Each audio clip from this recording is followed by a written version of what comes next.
Magandang araw po sa inyong lahat. Ang kwento natin ngayon ay tungkol sa nakakatakot na karanasan ng batang si Eli. Umalis ang kanyang pamilya mula Maynila upang magtago sa batas ang kanyang ama. Matapos nitong mapatay ang kapitbahay na matagal nang umaapi sa kanila. Sa gitna ng paglalakbay para makahanap ng mas tahimik na buhay, napadpad ang pamilya nila sa isang baryo na tila payapa at malayo sa gulo. Nakabili sila ng matagal ng abandonadong bahay. Medyo malayo ito sa mismong baryo at walang kalapit na kapitbahay. Isang perpektong lugar para makapagtago. Ngunit, perpekto nga ba? Mabubuhay nga ba sila ng tahimik sa baryong tila nababalot ng hiwaga? Ano ang gagawin nila kapag nalaman nilang ang lugar na akala nila'y ligtas ay pugad pala ng mga halimaw? Hanggang saan ang kayang gawin ng isang magulang para protektahan ang kanyang pamilya? At sa oras ng labanan, sapat ba ang tapang at kapangyarihang taglay ni Eli para talunin ang mga nilalang ng kadiliman? O sila ang tuluyang mapupuksa? Gusto nyo bang malaman ang sagot? Kung ganun, ay tumutok na kayo sa ating channel at huwag nyo ring kalimutang mag-subscribe at i-hit ang notification bell sa aking YouTube channel na The Voice Addict at Apong Isaac para sa mas marami pang makapigil hiningang kwentong aswang at katatakutan mula sa mundo ng kababalaghan. Umpisahan na po natin ang kwento.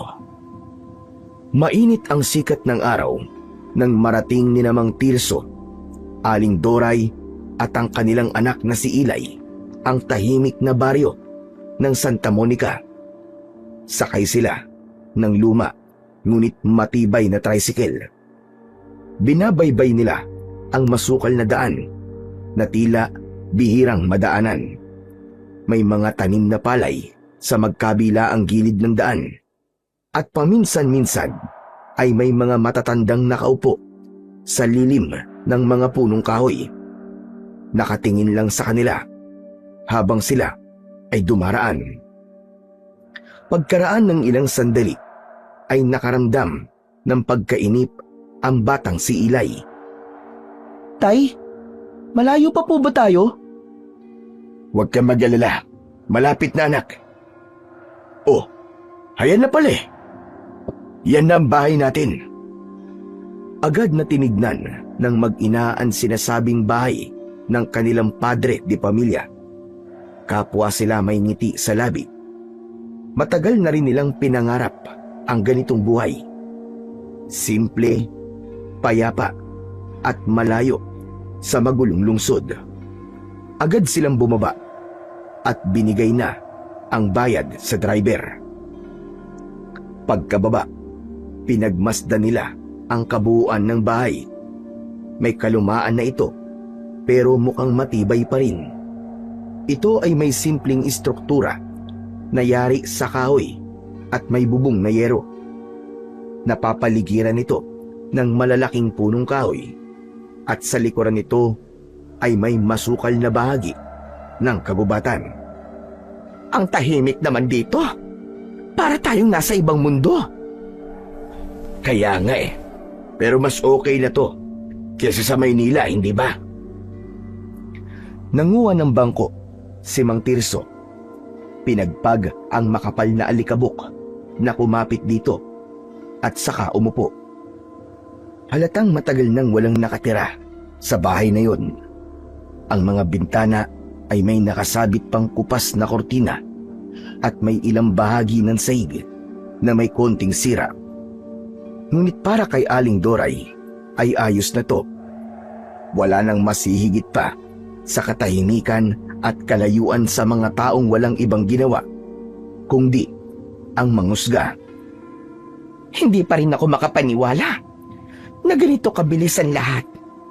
Parang kailan lang. Maayos tayo doon. Tapos, heto na. Wala tayong magagawa. Hindi na tayo ligtas doon. Ako man, hindi ko naman kinustong mangyari ito eh. Pero nangyari na, Doray. Kailangan na nating tanggapin. Napatitig si Aling Doray sa kanyang asawa.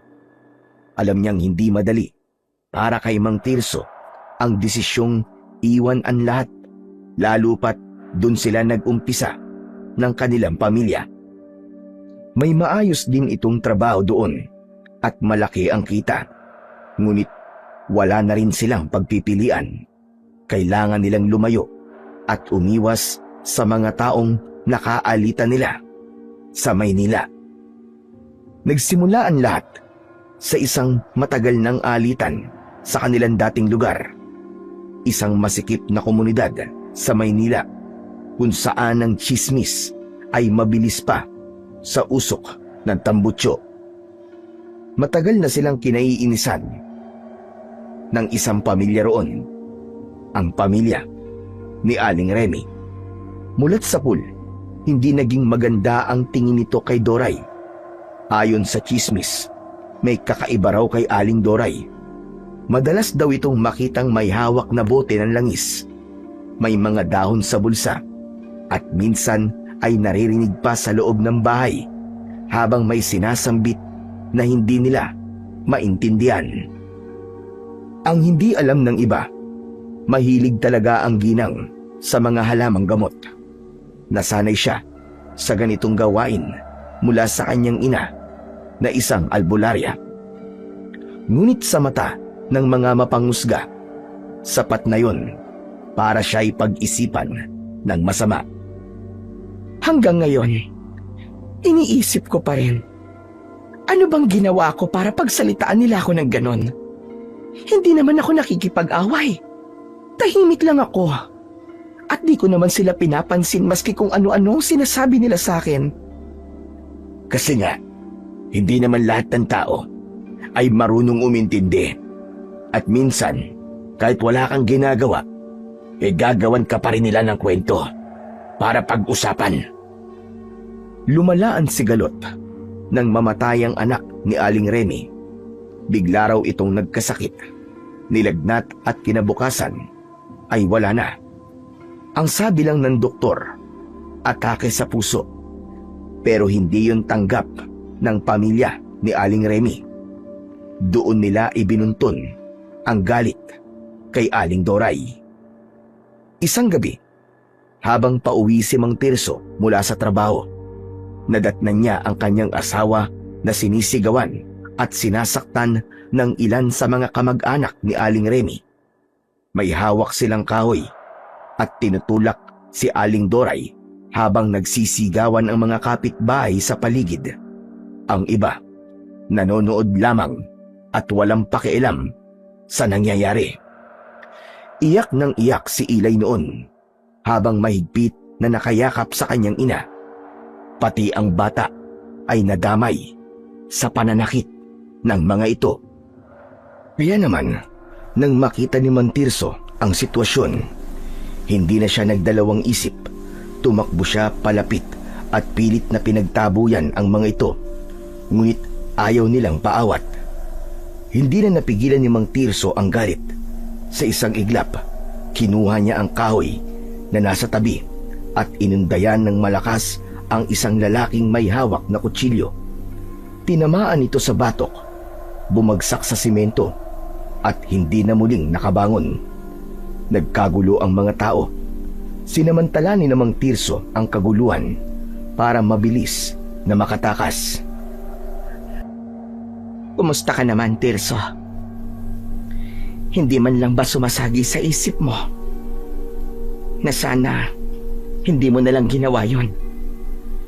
Hindi ko pinagsisisihan ang ginawa ko, Doray. Pinrotektahan ko lang kayo ni Ilay. Dahil kung hindi ko ginawa yon, baka kayo napahamak. Kaya nga. Kaso, parang napakabilis lang talaga ng pangyayari. Parang hindi ako makapaniwala na mapupunta tayo ngayon sa ganitong sitwasyon. Naiisip ko tuloy, baka kasalanan ko talaga. Wala kang kasalanan, Doray. Sila ang may kasalanan sa atin. At malaki. Tahimik lang tayo. Wala tayong inaargabyadong tao. Pero hindi nila tayo tinatantanan. Ikaw ang pinuntirya nila. Ikaw ang gusto nilang masira. Ewan ko ba kung bakit ganon? Hindi naman ako magkukulam eh. Kahit magpaliwanag ako sa kanila, ayaw naman nilang maniwala sa akin. Kaya nga, ikaw ba nagsisisi ka na napunta tayo sa ganitong sitwasyon? Minsan napapaisip din ako. Minsan, hiniling ko na sana hindi na nangyari yon. Sa totoo lang, masakit sa dibdib, Tirso. Ramdam na ramdam ko. Pero naiintindihan naman kita kung bakit mo ginawa yon. Salamat, mahala. Dahil hindi mo hinayaan na masaktan kami ng anak mo. Hindi ko talaga hahayaan, mahal, na kayo'y masaktan. Dahil kayo ang kayamanan ko. At gagawin ko ang lahat, kahit ano pa, para protektahan kayo. Sana, dito na natin mahanap ang katahimikan, mahal. Sa palagay ko'y dito na nga. Dahil dito sa Santa Monica, walang nakakakilala sa atin. At dito tayo magsisimula ulit. Tumango si Aling Doray. Bagamat may kirot pa rin sa kanyang puso, alam niyang tama ang kanyang asawa. Sa lugar na yun, malayo sa mga mapangusga, may pag-asa silang muling makapagsimula. Pagkatapos nilang pagmasdan ng bahay, ay pumasok na ang dalawa. Samantala, si Ilay naman ay abala sa pagtingin sa mga halamang ligaw sa paligid ng bahay. Wala siyang kamalay-malay sa bigat ng dinadalang alalahanin ng mga magulang niya. Para sa kanya, basta't magkakasama sila ay ayos na. Basta't may tatay, may nanay, at bagong lugar para maglaro, maayos na siya. Habang naglalakad siya sa gilid ng bahay, napalingon siya sa bandang likuran kung saan may isang malaking punong kahoy. Doon niya nakita ang isang matandang lalaki. Nakatayo ito sa tabi, nakatingin sa kanya. Matalim ang mga mata at parang galit. Biglang kinabahan ang batang si Ilay. Naramdaman niyang nanlamig ang kanyang batok. Hindi niya maipaliwanag, pero hindi siya makagalaw. Para siyang naistatwa. Hindi siya makatakbo o makapagsalita. Lumapit sa kanya ang matanda at doon siya mas lalong natakot. Nanginig ang kanyang mga kamay, pero nanatili lang siyang nakatayo sa lugar niya. Pagtapat ng matanda sa kanya, hinawakan nito ang kanyang kamay. Magaspang at malamig ang palad nito. Doon nagsalita ang matanda. Bakit kayo nandito, bata? Hindi makasagot si Ilay sa tanong na yon ng matanda. Parang may kung anong bagay ang nakabara sa kanyang lalamunan. Umalis na kayo dito habang maaga pa. Hindi ligtas ang lugar na to para sa mga bagong salta. Maniwala kayo. Dapat hindi kayo dito tumuloy. Lalong nanlaki ang mga mata ni Ilay. Ramdam niya ang bigat ng tinig ng matanda. Nais niyang magsalita, pero walang boses na lumalabas sa kanyang lalamunan. At para na rin siyang mabibingi, at ang tanging naririnig lang niya ay ang tinig ng matanda.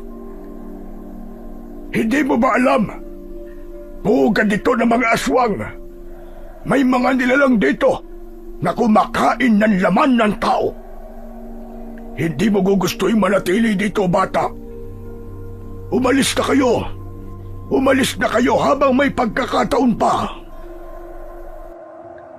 Pagkatapos nitong sabihin yon, ay binitiwan na ng matanda ang kanyang kamay. Unti-unti itong lumayo at naglakad papunta sa kagubatan. Si Ilay naman ay nanatili lamang na nakatayo. Natulala, nananatiling nakatitig sa direksyon na tinahak ng matandang lalaki. Ilay anak, halika na rito sa loob. Doon lamang parang nagising ang diwa ni Ilay.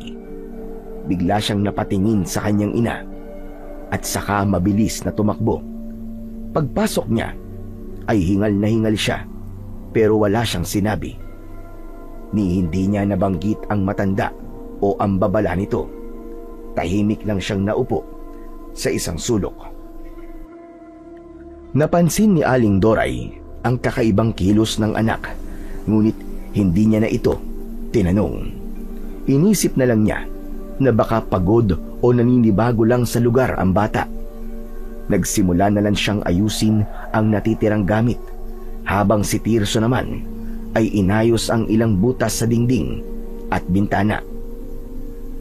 Pagsapit ng hapon, matapos nilang maglinis sa loob ng bahay, lumabas silang tatlo sa bakuran upang magsimula na ring magwalis at mag-alis ng damo. Gamit ang lumang walis tingting at itak na dala ni Tirso, isa-isa nilang nilinis ang bakuran. Inipon ni Doray ang mga kalat at tuyong dahon. Balak nilang sunugin ang mga ito para na rin magsilbing pambugaw ng lamok sa buong bakuran at sa loob ng kanilang tahanan. May ilang piraso ng gulong ang nakakalat sa paligid. Kinuha yun ni Doray at sinindihan ang isang piraso. "Oh, Doray, bakit pati ba naman yung gulong isinunog mo? Magkakasakit pa ang anak mo sa usok niyan eh." Ano ka ba, Tirso? Hindi naman niya lalanghapin ang usok niyan eh. Saka kailangan talaga nating magsunog ng ganito para mabugaw ang mga masasamang espiritu na nakatira dito sa paligid natin. "Ano ka mo? Masasamang espiritu?" "Nako, mahal. Kung ano-ano na naman yung mga pumapasok sa isip mo." Huwag mo na akong kontrahen. Turo sa akin to ng nanay ko. "Talaga ba?" Oo nga. Seryoso ko, mahal. Alam mo, ang sabi sa akin ni nanay dati, importante na hindi lang yung kapaligiran ng malinis. Dapat malinis din yung enerhiya sa paligid natin. Lalo na't bago tayong lipat rito, hindi natin alam kung anong klaseng lugar ito. Ewan ko. Hindi ko maintindihan kung ano yung enerhiya na sinasabi mo. Ikaw naman kasi, hindi ka naniniwala sa mga ganito. Pero ako, naniniwala ako sa mga pamahiin ng matatanda. Hindi naman masama kung susunod tayo kahit konti, hindi ba? Wala namang mawawala kung susubukan nating sundin. Ewan ko sa'yo. Ang sa'kin lang naman makakasama sa kalusugan ng anak natin yan eh. Aba, mabaho ang usok niyan. Tsaka, delikado yan sa kapaligiran.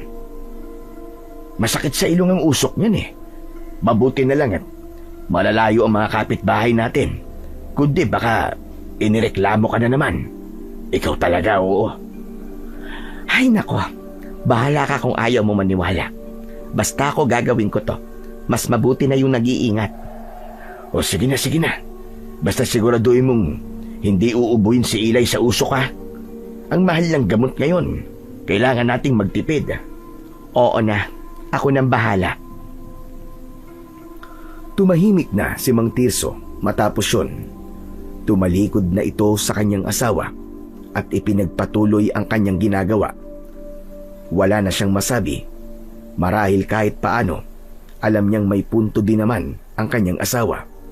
Sa bagong lugar at sa pagiging dayuhan sa baryong yun, baka nga mas mabuting maniwala kahit kaunti sa mga pamahiin at sa mga bagay na hindi niya gaanong pinaniniwalaan. Ilang sandali pa ang lumipas ay may isang grupo ng tao ang dumaan sa harap ng kanilang bakuran. May mga matatandang babae at lalaki na may mga kasama pang bata. May mga dala silang basket na may lamang mga pagkain. Agad silang binati ni na Aling Doray at Mang Tirso. Magandang hapon po. Ngunit ang mga dumaraan ay hindi man lang ngumiti o tumango sa kanila. Tinignan lang sila ng masama at dumiretso na sa paglalakad.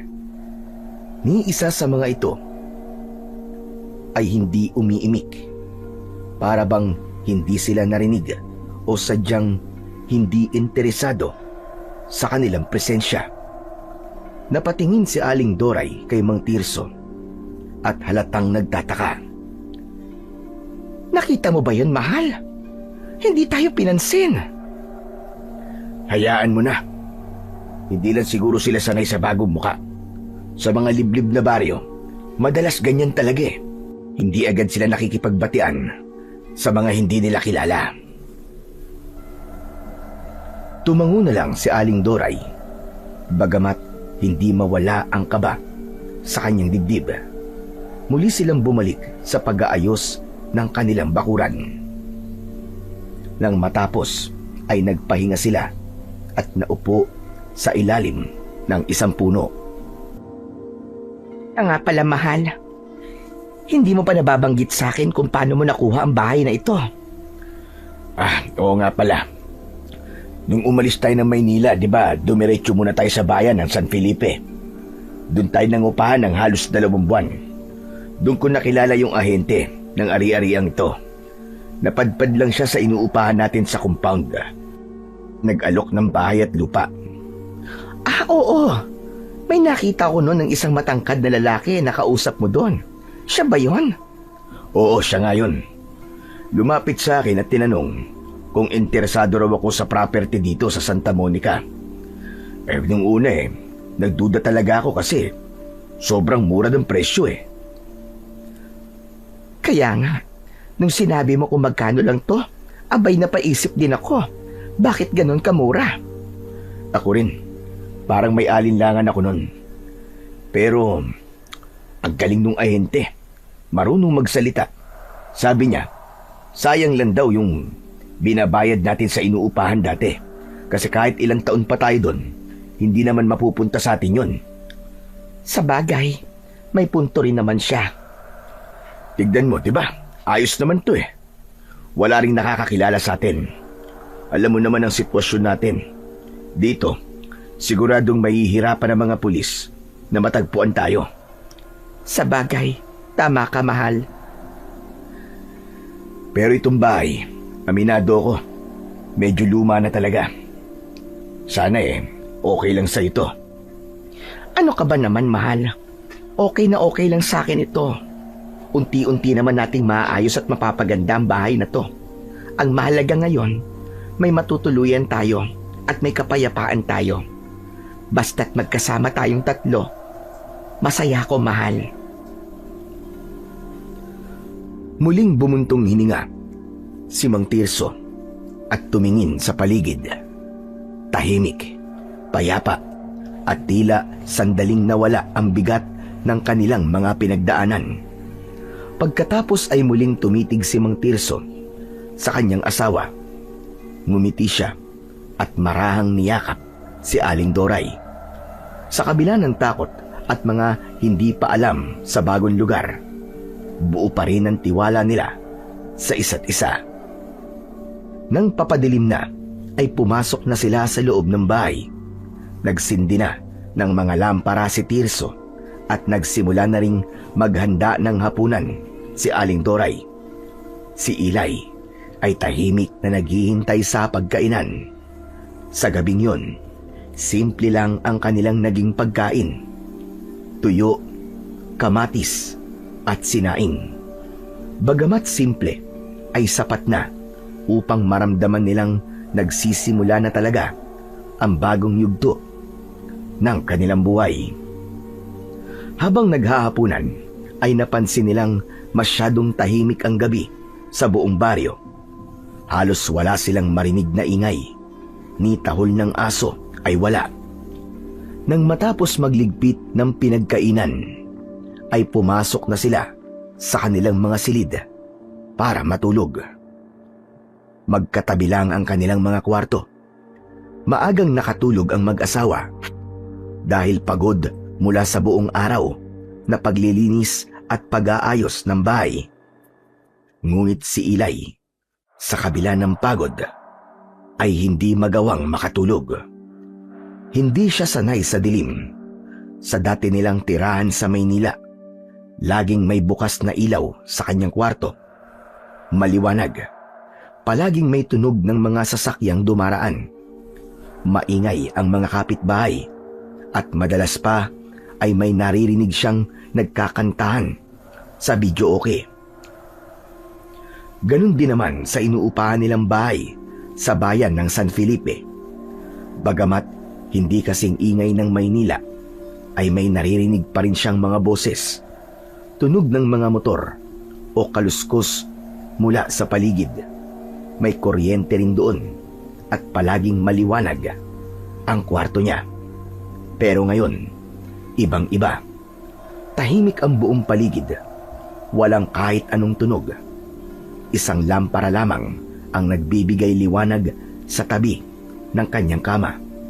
At para sa kanya, hindi yun sapat para siya ay mapanatag. Nakatitig siya sa kisame. Muling bumalik sa isipan niya ang matandang lalaki na nakita niya kanina. At yung sinabi nitong ang baryo na tinitira nila ngayon ay pugad daw ng mga aswang. Paulit-ulit itong pumasok sa kanyang isip.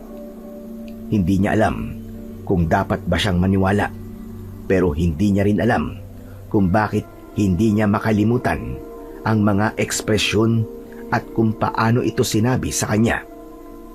Matalim ang tingin, malamig ang boses, at may bigat ang bawat salitang binibitiwan ito. Hindi niya namalayan na mabilis na palang nakalipas ang mga oras. Malalim na ang gabi. Tahimik pa rin sa labas. Ngunit may biglang narinig siyang kakaibang tunog. May mga narinig siyang parang may mga tumatakbo, tapos ay may malalakas na mga ungol. Napahawak siya ng mahigpit sa kanyang kumot. Agad siyang nakaramdam ng kilabot. Maya-maya pa ay may narinig ulit siyang tunog ng tila pagaspas ng malakas at malaking pakpak. Hindi na siya nakatiis. Tumayo siya sa kanyang kama at dahan-dahang lumabas ng silid. Lumakad siya papunta sa silid ng kanyang mga magulang. Binuksan niya ang pinto. Madilim sa loob, pero naaaninag niya ang kanyang ina na nakatalikod at natutulog, habang ang kanyang ama naman ay nakatihaya. Nay? Tay? Napadilat si Mang Tirso at nakita ang kanyang anak na nakatayo sa may pinto. Nagising din si Aling Doray. Ilay anak, bakit gising ka pa? Tay, may narinig po kasi akong tunog sa labas eh. Para pong may lumilipad na may malaking pakpak. Ano? Wala naman ah. Meron po, Nay. May mga tumatakbo pa nga po eh. Saka may umungol din. Baka naman nananaginip ka lang. O kaya guni-guni mo lang siguro yon. Tay, hindi pa nga po ako nakakatulog eh. Kaya imposible pong panaginip yun. Totoo po yung sinasabi ko, Tay. Maniwala po kayo sa akin. Tama na yan, anak. Halika na muna dito. Mag-usap tayo. Lumapit si Eli sa kanyang mga magulang at naupo sa gilid ng higaan. Tumayo ang kanyang ama at lumapit sa may bintana. Saglit niyang binuksan ang bintana at pinakinggan ang paligid. Ngunit wala siyang narinig kahit na anong tunog. Bumalik na ito sa papag at tinabihan ang kanyang anak. Tahimik naman dito, anak. Siguro hindi ka lang sanay sa katahimikan ng lugar na to. At tungkol naman dun sa malaking pakpak, baka nga may malaking ibon lang na lumilipad. At yung narinig mong mga yapak ay baka mga ligaw na hayop lang na tumatakbo. Alam mo naman na malapit tayo sa gubat, di ba? Kaya wala kang dapat ipag-alala. At wala ka ring dapat na ikatakot. Pero natatakot po talaga ako, tay. Ang dilim-dilim. Saka may nakausap po ako matanda kanina. Ang sabi niya po meron daw po mga aswang dito sa baryo. Tay, umalis na po tayo dito. Wag na po tayo dito, tay. Anak, hindi tayo aalis dito. Sa atin na ang bahay na to. Hindi mo kailangan matakot. Saka anak, nandito naman kami ng tatay mo Tignan mo yung katawan ng tatay mo. Malaki, matipuno, malakas. Hindi niya tayo pababayaan. At ako rin anak, hindi rin kita pababayaan. Lahat ng masasamang gusto kang saktan, kami ng tatay mo ang haharap sa mga yon. Tama ang nanay mo, anak. Hindi mo kailangan matakot. Bago man sa'yo ang lugar na to, gagawin namin ang lahat para maging ligtas at masaya ang buhay natin dito. Dahan-dahang kumalma si Eli. Nakita niya sa mga mata ng kanyang mga magulang ang sinseridad at pagmamahal. Kahit natatakot pa rin siya, mas pinili niyang magtiwala sa kanila. Sige po, babalik na po ako sa kwarto ko. Sandali lang anak, may sasabihin pa ako sa'yo. Ano po yun, Nay? Huwag ka munang makikipag-usap kung kani-kanino, ha? Kapag hindi mo kilala, huwag kang lalapit. Nagkakaintindihan ba tayo? Opo, Nay. Tumayo na si Eli at lumabas ng kwarto. Saka tumuloy na sa kanyang sariling silid.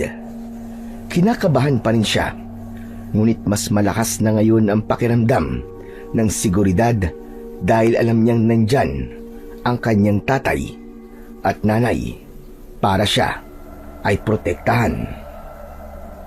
Pagpasok niya sa kwarto, agad niyang isinarado ang pinto. Humiga siya sa kama at muling tumitig sa kisame. Tahimik na ang paligid at ilang sandali lang, unti-unti na siyang nakaramdam ng antok at sa wakas, nakatulog na rin siya. Kinabukasan, maagang gumising si Mang Tirso para bumili ng pako at lubid sa kalapit na bayan. Naiwan sa bahay sina Aling Doray at Eli. Habang abala si Aling Doray sa pagwawalis, nagsimulang linisin ni Eli ang lugar sa likod ng bahay na gagawin nilang maliit na hardin. Ngunit habang nagtatanggal ng mga sanga at tuyong dahon, bigla siyang napalingon sa direksyon ng gubat. Parang may naririnig siyang malakas na kaluskos. Tila ba merong hinihila sa damuhan. Dahan-dahan siyang tumayo at tinignan ang makapal na damuhan sa gilid ng bakod. May tao po ba dyan? Hello?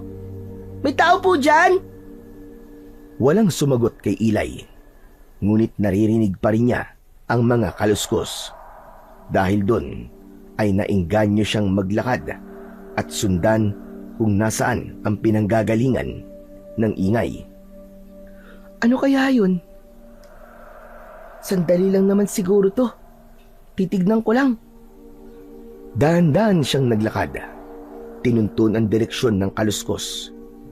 Habang papalapit siya, mas malinaw niyang naririnig ang tunog. May kasama itong mahihinang ungol, parang isang taong nahihirapan. Muli siyang kinabahan, ngunit sa kuryosidad na hindi mapigilan, patuloy pa rin siya sa paglapit. Pagdating niya sa mismong lugar kung saan galing ang ingay, nanlaki ang mga mata niya sa kanyang nasaksihan. Muli niyang nakita ang matandang nakausap niya. Meron itong hinihilang katawan ng isang taong hubad, duguan at patay na. Nanigas si Eli. Hindi siya nakainik. Para bang tumigil ang oras. Mabilis na mabilis ang tibok ng kanyang puso na halos hindi na siya makahinga sa labis na takot. Napatingin ng matanda sa kanya. Mapungay, ngunit matalim ang mga mata nitong nakatitig sa bata. Agad nitong pinunas ang dugo ang kamay, saka tumayo ng tuwid. Pinitiwan nito ang hawak na bangkay. Doon tila naimasmasan si Ilay. Tumalikod siya at tatakbo sana pabalik, pero napigilan siya ng matanda. Agad siya nitong nahawakan sa kanyang kamay. Sandali lang! Huwag kang tumakbo, bata! Wag po! Wag niyo po akong patayin! Maawa po kayo sa akin! Wag niyo po akong patayin! Sandali lang! Hindi kita sasaktan! Halika! Sumama ka sa akin! Kailangan kong ipaliwanag sa'yo itong nakita mo. Wala! Wala po akong nakita! Wala po! Pakawalan niyo na lang po ako! Promise, hindi po ako magsusumbong! Pakawalan niyo na po ako! Hinila siya ng matandang lalaki ng mahigpit sa kanyang braso. Nagpupumiglas siya, ngunit malakas ang matanda kahit payat ang kanyang pangangatawan. Hindi kita pwede basta pakawalan, bata! Delikadong nakita mo! Ano pong ibig niyo sabihin? Hindi tao ang hinihila ko. Hindi tao yung pinatay ko. Kung ganun, ano po ba yun? At bakit niyo po siya pinatay? Basta, mamaya ko na sasabihin. Halika! Naisip pa sanang magtanong ng batang si Ilay, ngunit bigla siyang hinatak ng matanda papasok sa gubat. Sandali lang po! Saan niyo po ba ako dadalhin? Sa lugar kung saan makakapag-usap tayo ng walang makakarinig. Marami kang dapat na malaman, bata. Patuloy silang naglakad hanggang sa huminto sila sa isang maliit na kubo na yari sa kahoy at pawid. Halata sa paligid na matagal na itong nakatayo doon. Marami ng lumot ang bubong at medyo lagas-lagas na rin. May mga halamang gumagapang na rin sa dingding. Sa gilid ay may mga nakasampay na mga tuyong halamang gamot at may mga palaspas din na nakasabit. Pagpasok nila sa loob ng bahay, naamoy kagad ni Ilay ang matapang na amoy o usok ng insenso. Sa dingding ay may mga nakasabit na iba't ibang mga anting-anting at bungo ng iba't ibang hayop. Ako si Elias. Hindi ako masamang tao, bata. Yung nakita mo kanina, isa siyang aswang. Sinungaling po kayo! Tao po yung nakita ko kanina eh! Bitiwan niyo po ako! Uuwi na po ako sa nanay ko! Tumigil ka! Hindi ka aalis dito nang hindi tayo nagkakaintindihan. Kaya maupo ka at makinig ka muna sa mga sasabihin ko. Walang nagawa si Ilay, kundi tahimik na naupo. Maniwala ka sa sinasabi ko, bata. Yung nakita mo kanina, hindi yun isang tao. Isa yun sa mga nilalang na tinutugis ko dito sa baryo.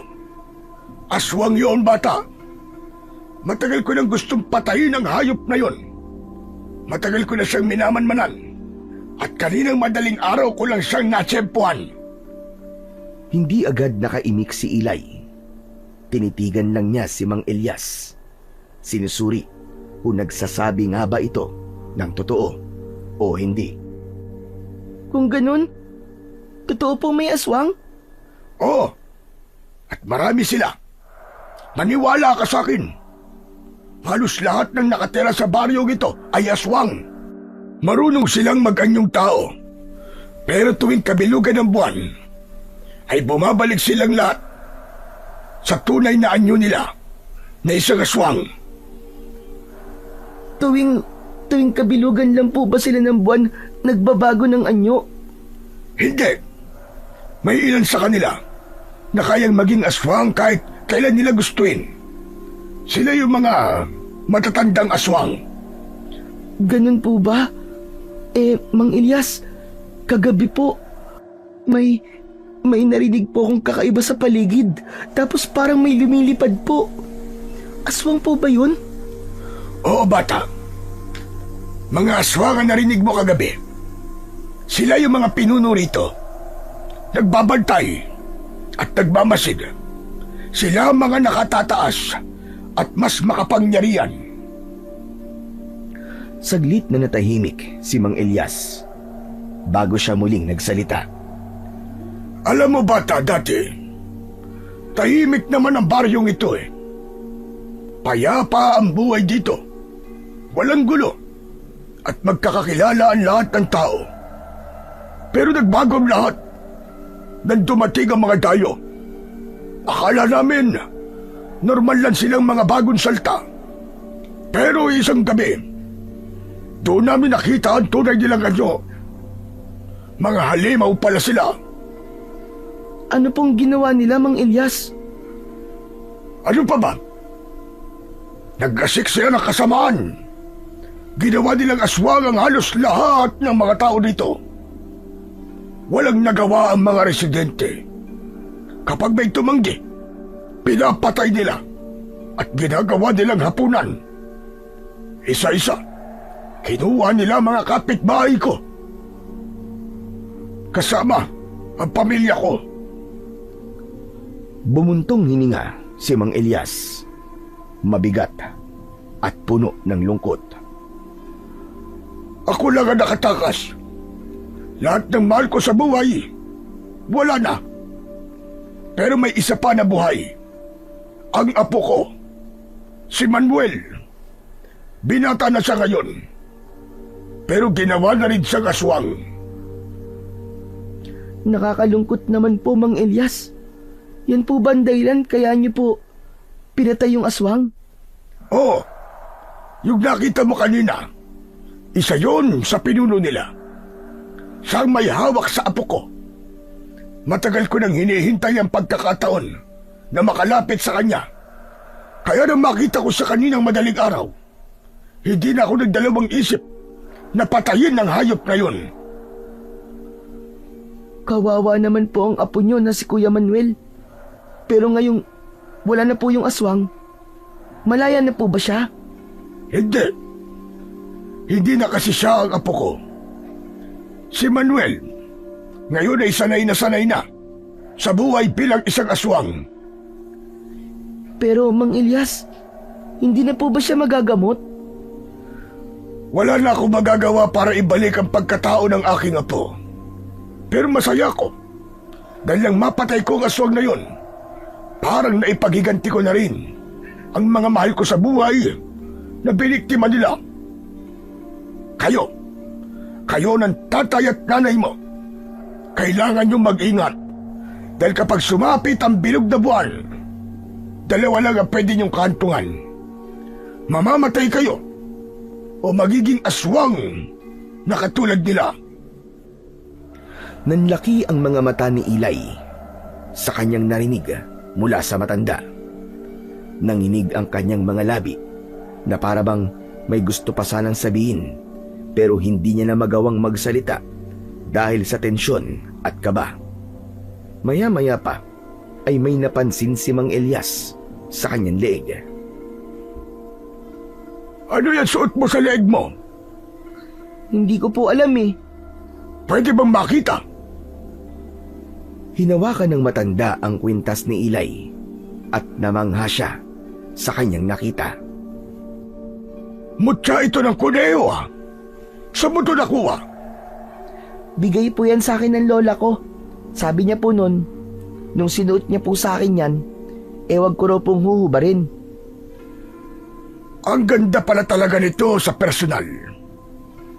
Alam mo bata, bihira ang may ganito. Lalo na kung tunay. At nakikita ko, totoo itong sayo. Saglit na ngumiti si Eli, ngunit mabilis din itong napalitan ng lungkot. Oh, bakit biglang naging ganyan ang mukha mo? Naalala ko po kasi si Lola. Patay na po siya eh. Namiss ko po siyang bigla. Mukhang mahal na mahal mo ang lola mo ah. Siyempre naman po. Siya kasi yung nag-alaga sa akin dati habang nagtatrabaho ang mga magulang ko. Alam nyo, magaling yung lola ko. Marami siyang alam ng mga halamang gamot at magaling din siyang manggamot ng mga may sakit.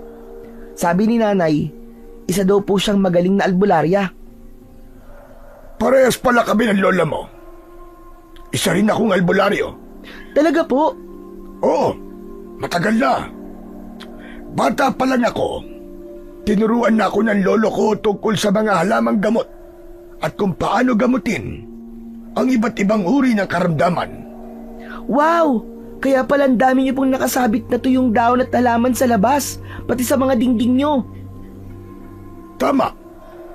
Pero alam mo bang, may ilan sa mga yan na hindi lang panggamot, kundi panlaban din sa mga nilalang na masasama at mapanganib. Gaya po ba ng aswang? Oo, Pwede rin niyo po ba akong bigyan ng ganun? Kung totoo pong delikado po dito sa lugar na to, kailangan din po namin ng mga panlaban. bibigyan kita. Pero may mas mahalaga akong sasabihin sa'yo. Mas mabuti kung umalis na lang kayo ng pamilya mo sa baryong to habang maaga pa. Huwag na kayong magtagal dito. Paano po? Ayaw po kasing umalis ng nanay at tatay ko eh. Kasi, nabili na po namin ng bahay namin dito. Saka isa pa Hindi na itinuloy ni Eli ang kanyang sasabihin. Pinili niyang tumahimik at yumuko na lang. Hindi niya na itinuloy ang kanyang sasabihin. Kung ganon, ayaw nilang umalis. Kailangan mong gamitin ang kapangyarihan ng mutya na ibinigay sa'yo ng lola mo. Po, kapangyarihan? Itong kwintas ko po ba? May kapangyarihan to? Oo, may kapangyarihan ang kwintas na yan. Kapag natutunan mong gamitin, magagamit mo yan bilang panlaban sa mga aswang. Talaga po? Pero, hindi ko naman po alam kung paano po gagamitin to. Paano magkakaroon ng kapangyarihan ng ganito? At paano naman ako makakalaban sa mga aswang? Isa lang po akong bata. Huwag mong maliitin ang sarili mo. Ang mutya ng kuneho ay isang bihirang agimat. Hindi ito basta-basta napupunta sa kahit na sino. Pinipili nito ang taong pagbibigyan. Ang may suot nito ay pwedeng makaramdam ng presensya ng mga aswang kahit malayo pa. Nagbibigay dito ng pambihirang bilis at talas ng pandinig para makaiwas sa kung anumang panganib. Kapag natutunan mong palakasin ang kapangyarihan niyan, kaya nitong lumikha ng liwanag na nakakasunog sa balat ng aswang. Nanlaki ang mga mata ni Eli sa kanyang narinig na sinabi ng matandang albularyo. Liwanag na nakakasakit sa aswang. Tama ka, ganun na nga. Pero hindi agad-agad yun lalabas. Kailangan mo ng masanay ang katawan at isipan mo para magising ang kapangyarihan ng mutya. Paano po yun, Mang Elias? Mag-e-ensayo tayo. Tuturuan kitang gamitin yan. Hindi mo kailangan maging matanda na para matuto. Kahit 10 taong gulang ka pa lang, basta't may tapang ka at may tiwala ka sa iyong sarili, ay magagawa mo ito. Napaisip si Eli. Alam niyang delikado ang mga aswang, lalo na kung halos lahat ng tao sa baryo ay ganun nga tulad ng sabi ni Mang Elias. Naalala niya ang mga narinig niya kagabi, mga yapak, mga ungol, at ang parang malakas na paghampas ng pakpak sa hangin. Naramdaman niya ulit ang kaba, pero dahil alam niyang maaaring manganib ang buhay nila, kailangan niyang kumapit sa nag-iisang sandata na meron sila. Sige po, pero sasabihin ko po muna kina nanay at tatay kung papayag po sila. Sige, mas mabuti nga kung ganon iyo. Sandali, ano nga palang pangalan mo? Ako po si Eli. O siya, Eli, ganito. Susunduin kita bukas, ha? Doon lang ako sa may puno kung saan mo ko unang nakita. Umaga, para makapagsimula tayo kagad. Opo, Mang Elias. Tumayo si Mang Elias at kinuha ang isang supot na gawa sa tela mula sa isang lumang kahon sa gilid. Binuksan niya ito at inilabas ang ilang tuyong dahon. O heto, iwi mo ito. Ilagay mo sa tapat ng pinto at mga bintana nyo. Mga halaman yan na pangontra sa kanila. Pwede rin kayong magdagdag ng bawang o asin. Pwede rin kayong magsunog ng goma tuwing gabi o hapon. Antaboy din yon sa mga aswang. Sige po. Salamat po, Mang Elias. Walang anuman iyo. Halika na. Ihatid na kita sa inyo. Bago umalis, hinawakan ni Eli ang kanyang kwintas. Sa unang pagkakataon, parang may naramdaman siyang kaunting init mula rito. Nagtaka siya, pero binaliwala rin niya. Sa isip niya, alam niyang mahirap ang tatahakin niyang landas. Pero kung ito lang ang paraan para maprotektahan ang pamilya niya laban sa mga aswang sa baryo, ay handa siyang subukan. Pagkarating nila sa bahay ni Eli, agad niyang napansin ang tahimik na paligid. Sarado ang mga pinto at bintana. Wala din ang mga magulang niya sa bakuran. Huminto siya sa harap ng bahay. Nilingon si Mang Elias at saka kumatok. Nay? Tay? Nandito na po ako. Walang sumagot kay Eli. Muli siyang sumigaw at mas malakas. Nay! Tay, nandito na po ako. Ilang ulit pa siyang tumawag. Ngunit wala talagang sumasagot mula sa loob. Mukhang walang tao sa inyo. Baka naman umalis sa mga magulang mo. Hindi po.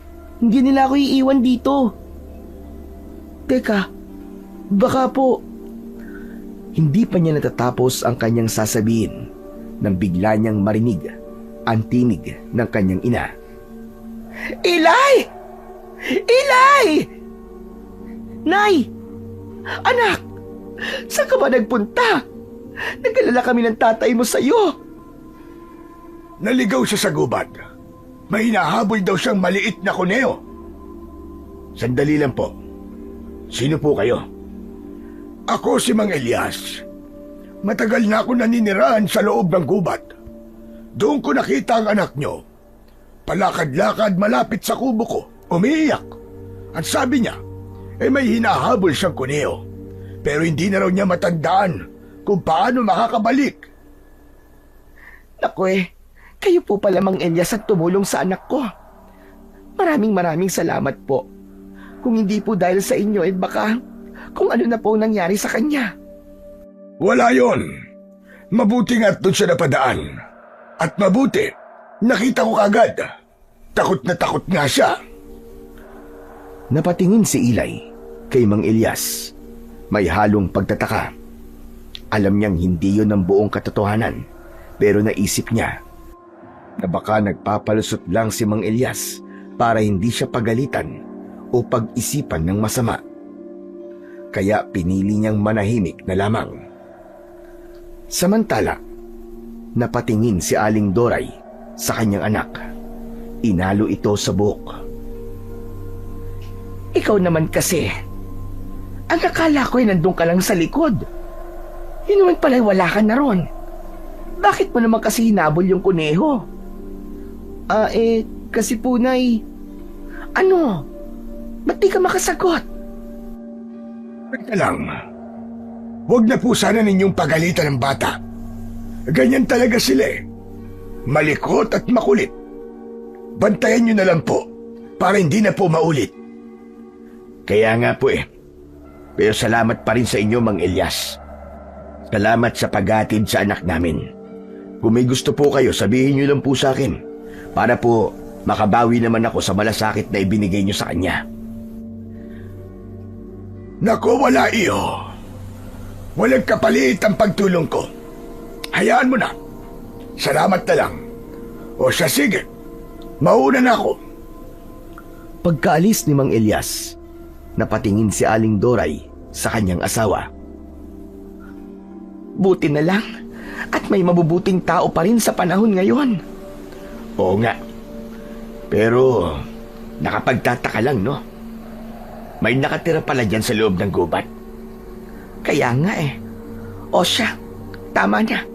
Tara na doon sa loob ng bahay at kailangan pa natin kausapin tong magaling mong anak. Pagpasok nila sa loob ng bahay, agad na sinermonan ng kanyang mga magulang si Eli. Anak, bakit ka naman lumayo ng ganon? Alam mo bang halos mabaliw na kami sa pag-aalala kanina? Hindi ko na alam ang gagawin nung sinabi ng nanay mo na bigla ka nawala. Sorry po, Tay. Hindi na po mauulit. Hindi na talaga pwedeng maulit ito, anak. Mabuti na lang at mabait ang nakakita sa'yo. Kung alam mo lang, anak, muntik na akong himatayin kanina sa kaba. Akala ko kung ano na nangyari sa'yo. Pasensya na po, Nay. Naging curious lang po kasi ako sa gubat Ay sa kuneho. Anak, delikado ron. Hindi mo alam kung anong klaseng mga tao o hayop ang pwedeng nandoon. Tama ang tatay mo, anak. At kung hindi ka natagpuan ng matanda, sa palagay mo, asang ka na kaya ngayon? Hindi na masagot ni Eli ang kanyang ina. Wala siyang nagawa, kundi ang yumuko na lamang. Hindi niya kayang tignan sa mata ang kanyang mga magulang. Tumayo na si Aling Doray at kumuha ng isang basong tubig. Saka iniabot sa kanya. Mabilis itong inabot ng bata at uminom. Nang matapos yun, ay inabot naman ito sa kanyang ina ang walang laman na baso. O sige na, anak. Mabuti pa'y pumunta ka na muna sa kwarto mo. Magpahinga ka na muna. Kami na lang ng tatay mo ang gagawa dito. Basta doon ka lang, ha? Opo, Nay. Pagkasara ng pinto ng kwarto ni Eli, bagyang natahimik ang sala. Umupo si Mang Tirso sa tabi ng kanyang asawa. Mahal, may napansin ka ba kanina nung hinahanap natin si Eli sa baryo? Ha? Wala naman. Bakit? Ano ba yun? Yung mga tao sa baryo, parang ayaw nilang makipag-usap. Yun ba? Oo, napansin ko rin. Doon nga sa tindahan, nung nagtanong ako, tinitigan lang ako nung tindera tapos bigla na lang umalis. Hindi man lang ako sinagot kung may nakita ba siyang bata o wala. Napakasuplada. Suplada? O baka naman may tinatago? Ano ka ba naman? Ano namang itatago nila? Ewan. Ang weird lang kasi. Hindi lang naman yung tindera yung ganun. Lahat ng napagtanungan natin, suplado at suplada. Kanina nga, nung nasa basketballan ako, paglapit ko, biglang tumigil ang laro. Tumahimik sila. Sabay-sabay silang umiwas ng tingin. Hindi ako mapalagay, mahal. Parang may kakaiba sa baryo na to. Hindi kaya... Ayan ka na naman Naku, Doray tigilan mo yung panguusga. Diyan na tayo napahamak nun. Huwag nating gayahin ang mga kapitbahay natin sa Maynila na mahilig mangusga ng kapwa. Yung mga tao dito, posibleng hindi lang sila sanay sa mga dayo o bagong salta. Kaya ganun. Alam mo naman, libliban lugar na to. At bihira talagang mapuntahan ng kung sino-sino. Kung sa bagay, siguro nga, napapraning lang ako. Kaya kung ano-ano ang iniisip ko. Huwag ka na kasing mag-isip ng kung ano-ano. Masasanay din tayo dito. At magiging okay lang tayo dito. Maniwala ka. Tumango si Doray at pilit na ngumiti. Bumalik na silang dalawa sa kanilang gawain. Si Doray nagpatuloy sa pagliligpit ng mga gamit habang si Mang Tirso naman ay nagsimula ng ayusin ang ilang sira ng bahay. Mabilis na lumipas ang mga oras. Pagsapit ng gabi, habang sila ay naghahaponan, doon sinimulang subukan ni Eli na magpaalam. Nay, Tay, pwede po bang pumunta ako ulit kay Mang Elias bukas ng umaga? Ako naman, anak, hindi ka ba nahihiya? Baka nakakaabala ka lang sa kanya. Hindi po. Kasi nay, sabi po niya kahit kailan, pwede daw po akong pumunta o bumalik sa kanya.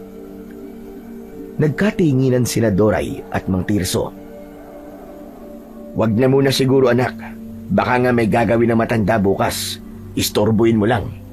Pero tay, sandali lang naman po ako dun Eli anak, makinig ka sa amin ng tatay mo. Hindi pwede. Hindi na muna. Marami pa tayong aayusin dito sa bahay Bagyang bumaba ang tingin ni Eli.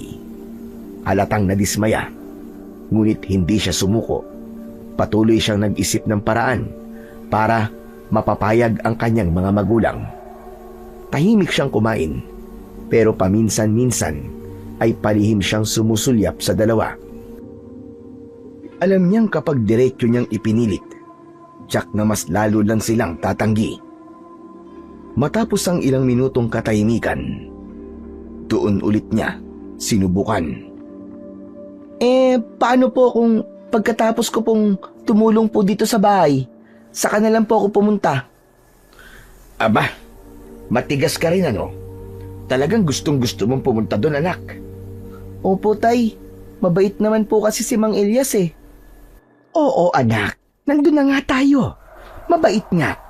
Pero sino namang kasama mong pupunta sa bahay nila, Aber? Anak, hindi natin alam kung ligtas ka ba talagang mag-isa na pumunta ron. Hindi ka pa sanay sa lugar na to. Natahimik si Eli. Sa pagkakataong yun, gustong-gusto niya nang sabihin na susunduin naman siya ng matanda.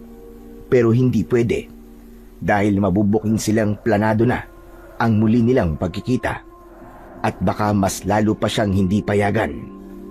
Nalungkot siya. Akala niya hindi na talaga siya papayagan ng kanyang mga magulang. Maya-maya pa ay biglang napabuntong hininga si Mang Tirso. Ay nako.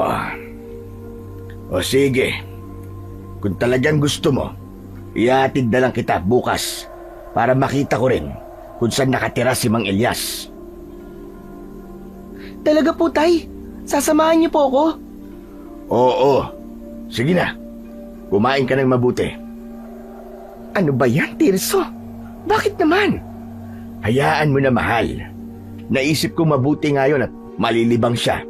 Nakakatuwa nga Mas nauna pa siyang nagkaroon ng kaibigan kaysa sa atin. Sa bagay. Ay nako. May magagawa pa ba ako kung nagkampihan na kayong mag-ama?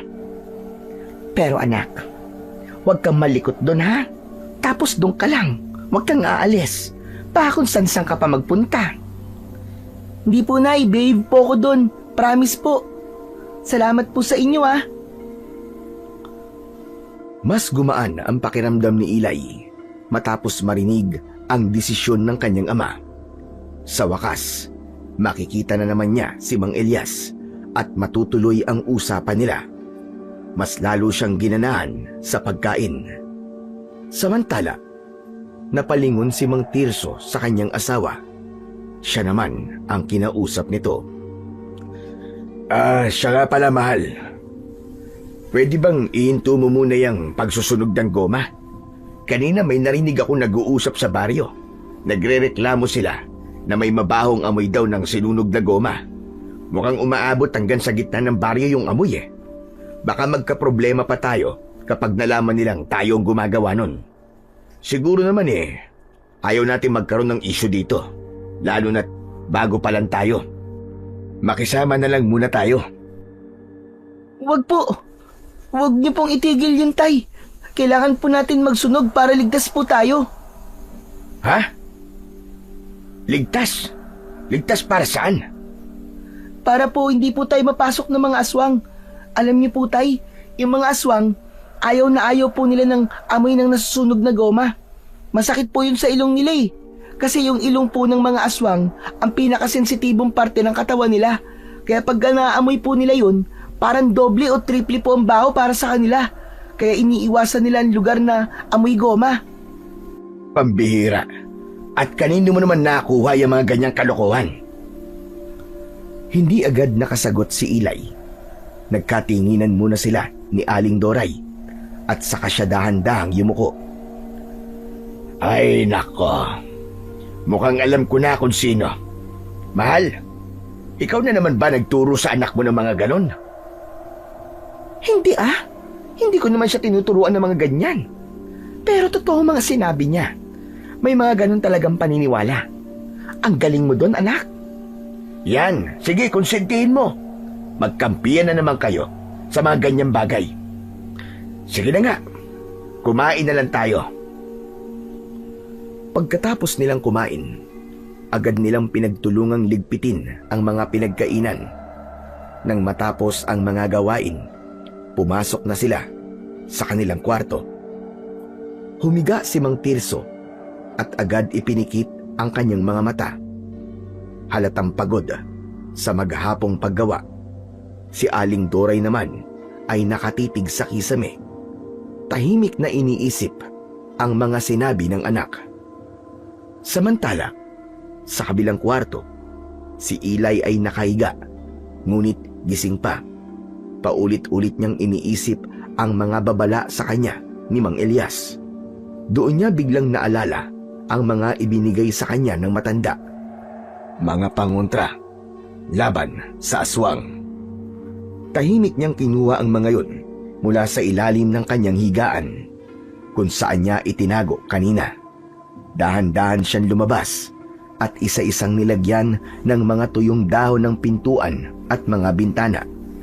Pagkatapos, kumuha naman siya ng asin at bawang at maingat na isinaboy sa may pintuan ng kwarto ng kanyang mga magulang. Nang masiguro niyang natapos na ang lahat, bumalik siya sa kanyang higaan, pumikit at tuluyang nakatulog ng mahimbing pagkaraan lamang ng ilang sandali. Sa kalagitnaan ng gabi, muling nagising si Ilay. Sa una, hindi niya alam kung bakit siya napabangon, pero agad niyang narinig ang mga mahihinang kaluskos. Sa pagkakataong ito, tila mas malapit kaysa sa unang gabi. Pinakiramdaman niya ang paligid. Pinigil ang paghinga upang mas malinaw na marinig ang mga tunog. Maya-maya, may sumabay na mahihinang boses. Hindi niya agad maintindihan ang sinasabi, pero sigurado siyang hindi yun boses ng kanyang mga magulang. Dahan-dahan siyang tumayo mula sa higaan at lumapit sa may bintana. Halos idikit niya ang mukha dito para lang mapakinggan ng maigi kung ano ang pinag-uusapan ng mga nasa labas. Nang hindi siya makontento sa naririnig, binuksan niya ng kaunti ang bintana at sumilip. Sa ilalim ng malamlam na liwanag ng buwan ay may natanaw siyang ilang anino sa pagitan ng mga puno. Isa sa mga ito ang nakapukaw ng kanyang pansin. Isang matandang lalaki na may puting buhok. Sa una, pumasok sa isip niya si Mang Elias, pero nang titigan niyang mabuti ay hindi ito ang matandang albularyo na kilala niya. Iba ang tindig nito.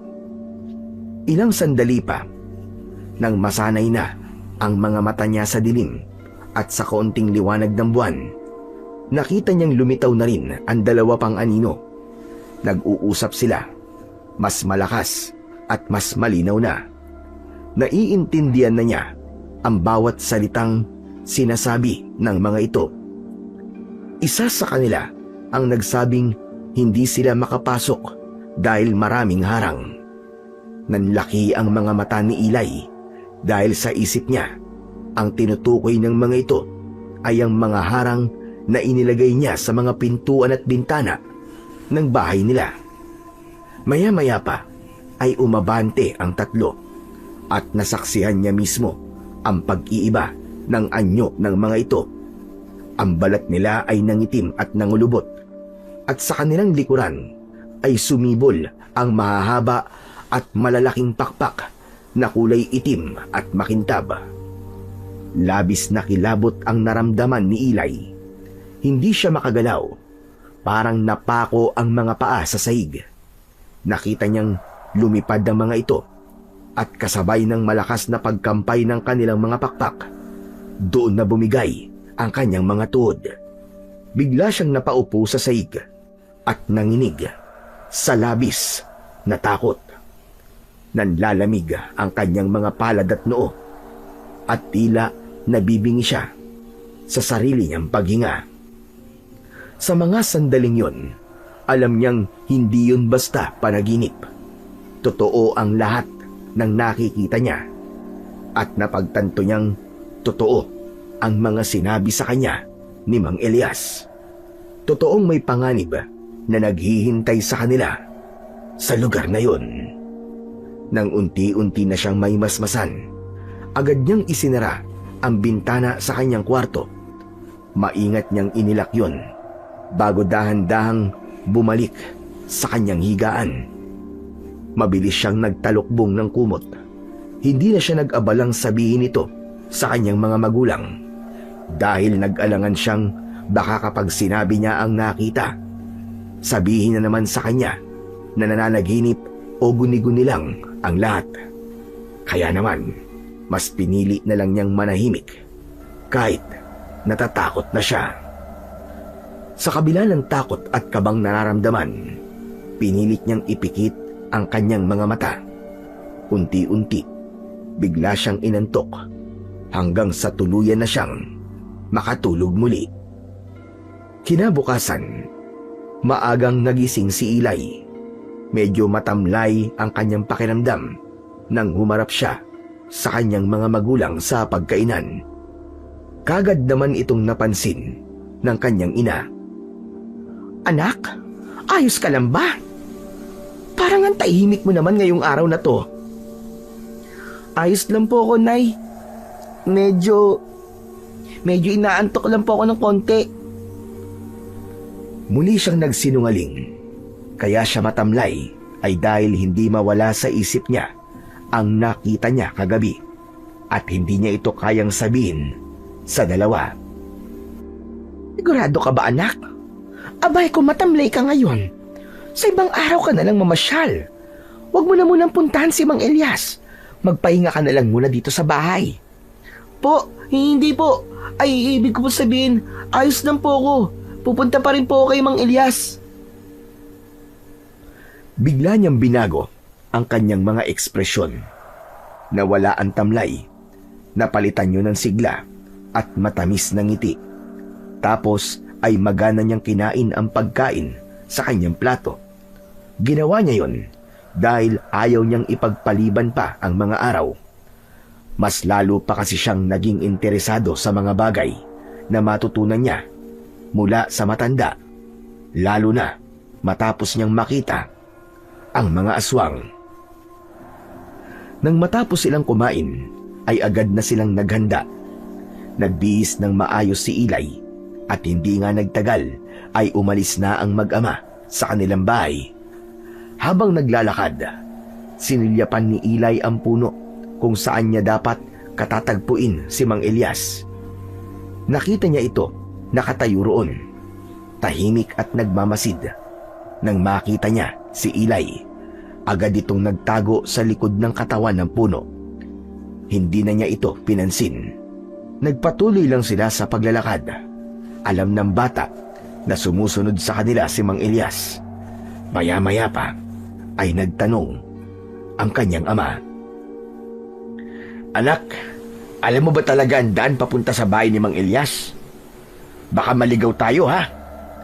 Opo, Tay, alam ko po. Saka malapit na po, wag po kayong kabahan. Nagpatuloy sila sa paglalakad. Hindi nagtagal, biglang lumitaw mula sa likod si Mang Elias. May daladalang mga sanga ng punong kahoy. Kunwari ay nagulat siya nang makita ang mag-ama. Aba, kayo pala yan. Akala ko kung sino nang gumagalaw dito sa bakuran ko. Hello po. Magandang umaga po, Mang Elias. Magandang umaga din naman sa'yo, iyo. Mukhang ang aga niyong mamasyala. Kaya nga po ito kasing anak ko, medyo mapilit. Gusto daw po ulit bumalik dito para mamasyal. Ayaw nga ho sanang payagan ng nanay niya dahil nakakahiya daw po sa inyo. Anong nakakahiya? Ayos lang naman yon. Saka ako nagsabi sa kanya na bumalik siya dito kung naiinip siya kung walang gagawin sa inyo. Mabuti naman at sinamahan mo. Halika kayo sa loob. Nag-agahan na ba kayo? Tapos na po. Salamat, Mang Elias. Pumasok na sila sa loob ng kubo ng matanda. Agad na napansin ni Tirso ang mga nagkalat na gamit sa loob ng matandang lalaki. Nako, pasensya na kayo. Medyo magulo talaga dito sa kubo ko. Hindi mo na itatanong pero kasi dati akong albularyo. Kaya nasanay ako sa ganito. Madaming kalat na kung ano-anong mga anik-anik. Ayos lang po. Wala po kayong dapat ipaliwanag, Mang Elias. Albularyo po pala kayo, ano? Oo, pero dati yon. Noong nasa baryo pa ako. Pero mula nang lumipat ako dito sa gubat, itinigil ko na. Mga pangontra na lang ang ginagawa ko. Ano? Pangontra? Para naman po saan? Ay, pangontra. Sa mga mababangis na hayop. Tumango-tango si Mang Tirso. Agad na pumunta ng kusina si Mang Elias at isinalang ang ginawang salabat kaninang madaling araw at kanya itong inihain sa kanyang bisita. Oh, heto. Uminom ka muna nitong salabat.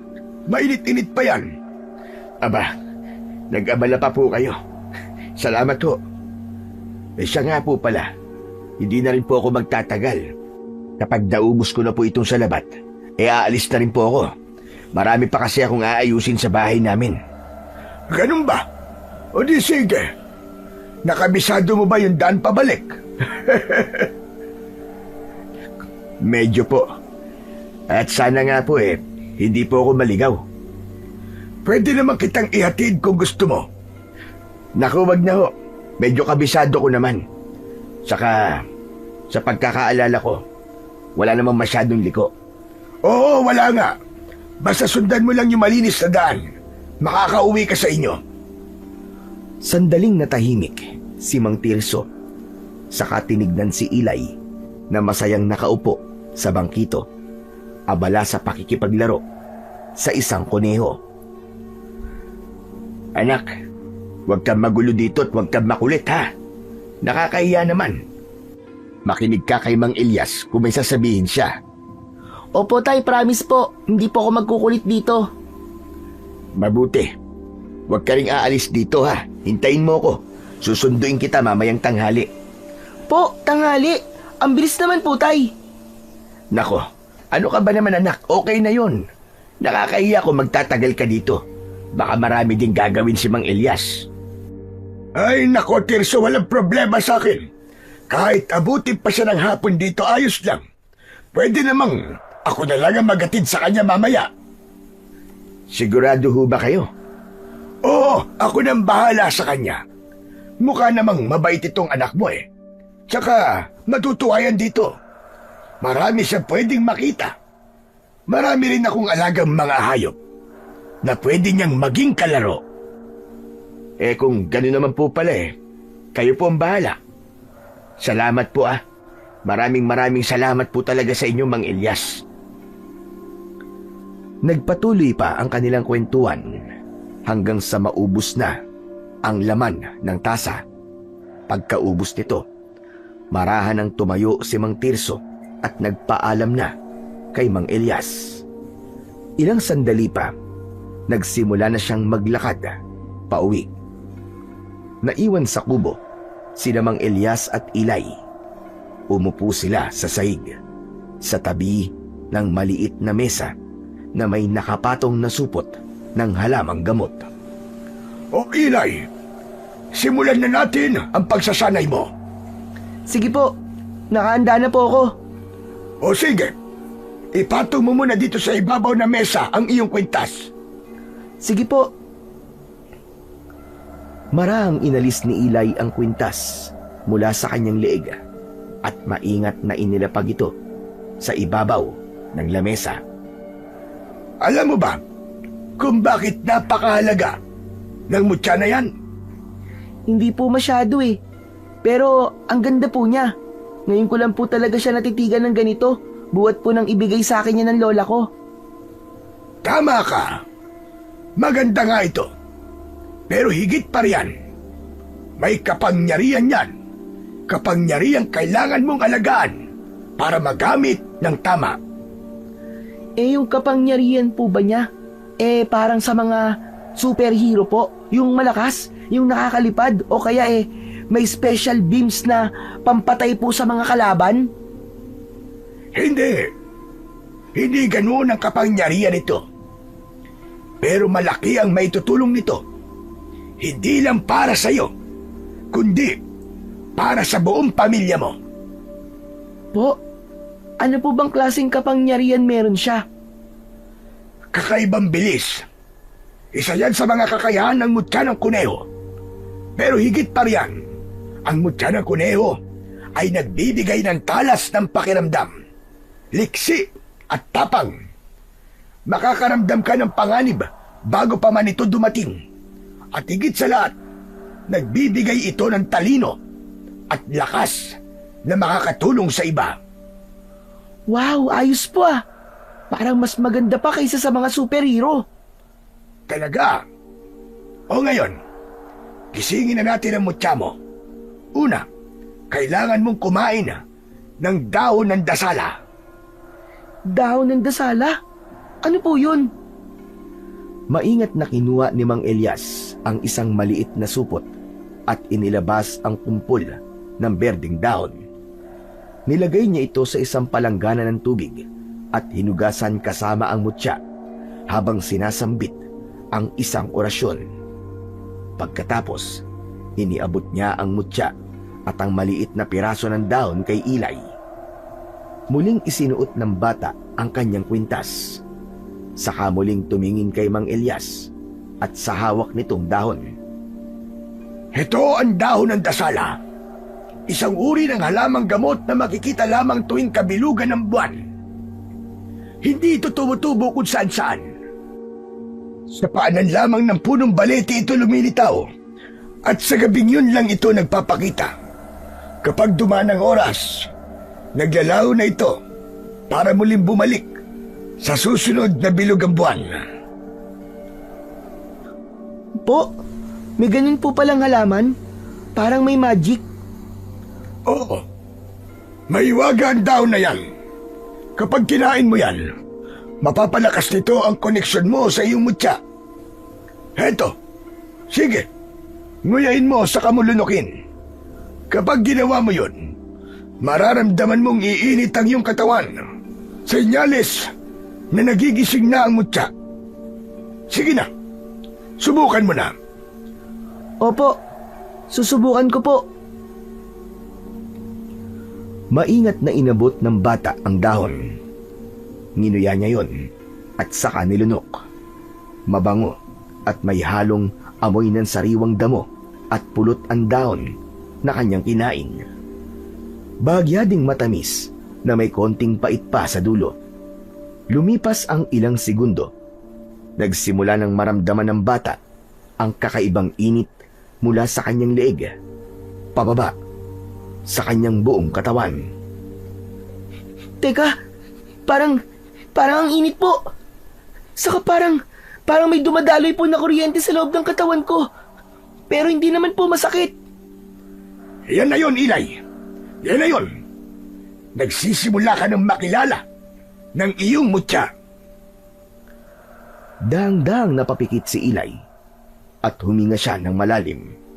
Ramdam niya ang tibok ng kanyang puso na tila sumasabay pa sa kakaibang enerhiya mula sa mutya. Sige, ganyan nga. Ipikit mo lang ang iyong mga mata. May nakikita ka ba? Meron po.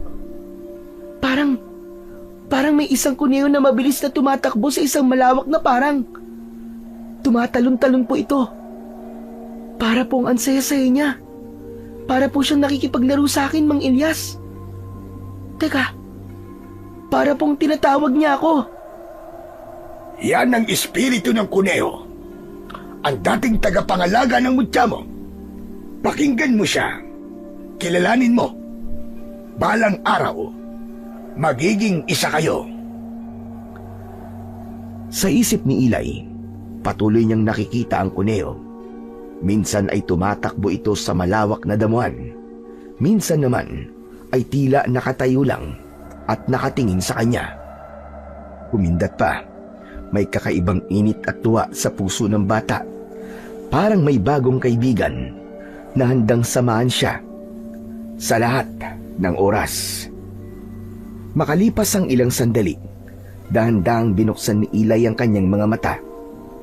Sa oras na yon, pakiramdam niya ay mas malinaw ang kanyang pandinig. Naririnig niya ang mahinang kaluskos ng mga dahon, ang malayong huni ng ibon, at pati na rin ang banayad na ihip ng hangin. Mas magaan din ang kanyang katawan, parang natanggal ang bigat sa kanyang dibdib.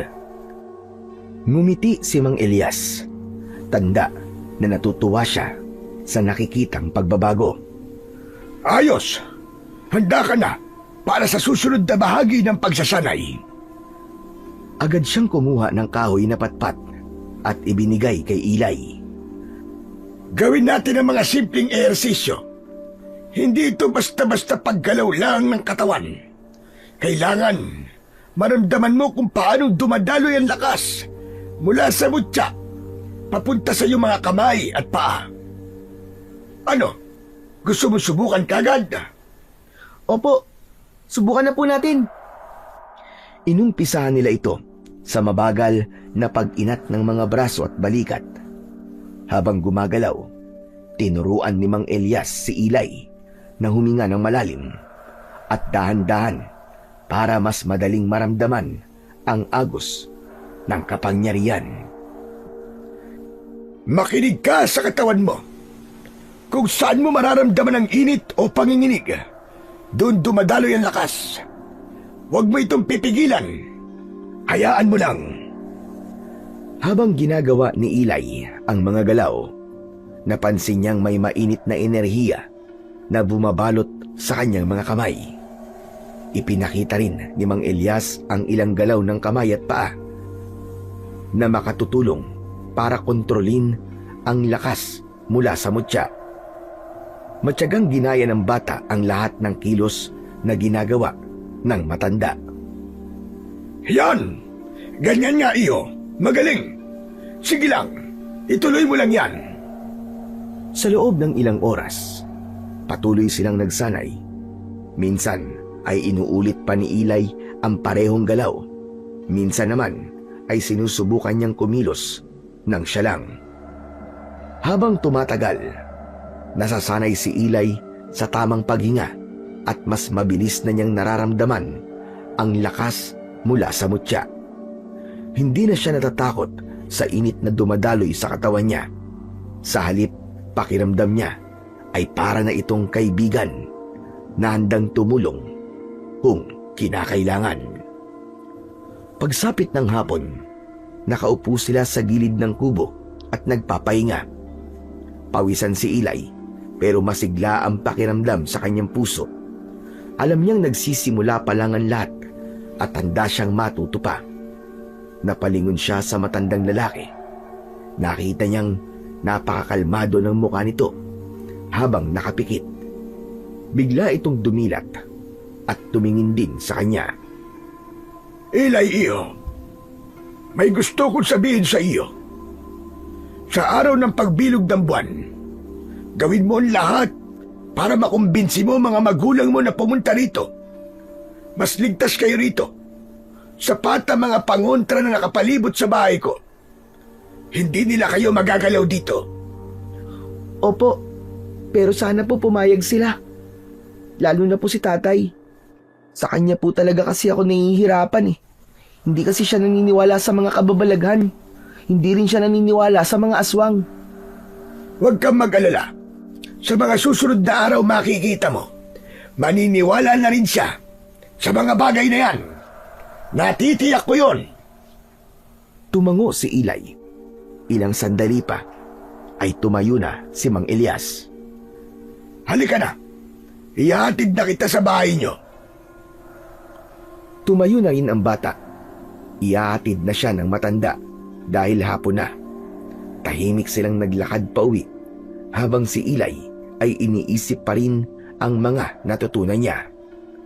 Pagdating sa tapat ng kanilang bahay, sinalubong sila kagad ng mag-asawa. Naku, salamat po talaga, Mang Elias. Halina po muna kayo sa loob ng bahay.